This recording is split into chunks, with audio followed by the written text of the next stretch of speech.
Hey everybody, what is going on? I hope you guys are all doing well, and welcome to another tutorial video. In this video, I'm going to be explaining to you guys how you can link records in Airtable, so let's get right into it. Now, what we're going to be doing here is we're going to be adding a new field. As you can see, I only have a name field over here, and I have another table named subtasks, which has some records over here. And what I'm going to do in table 1 is I'm going to add a new field just by clicking this plus. I'm going to name it, I don't know, I'll keep it empty rather. Now for the field type, you want to select a link to another record and just click on that. Here you have the tables you want to, that you own, which you can link this record to, and I'll select subtasks. And as you can see, it allows linking to multiple records, and you can limit the selection to view, and you can record selection by a condition or filter record selection by a condition.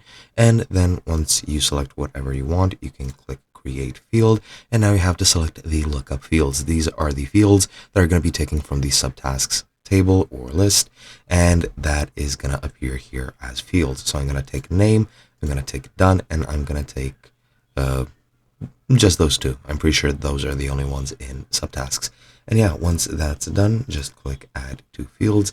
And as you can see, now we have this one, which is subtasks. We have the name of the subtasks here and done from the subtasks, which is this over here. Now what we're going to do, click on a record, add a subtask, and add subtask 1. And as you can see, it changes the name over here and it changes the done as well. Now the name is pretty much the same as this here. And if I add subtask 2, as you can see, it adds another record here. So you don't even really need the name field. You can just delete that. But that is pretty much all there is to it. Hope you guys enjoyed, and I'll be seeing you guys in another video.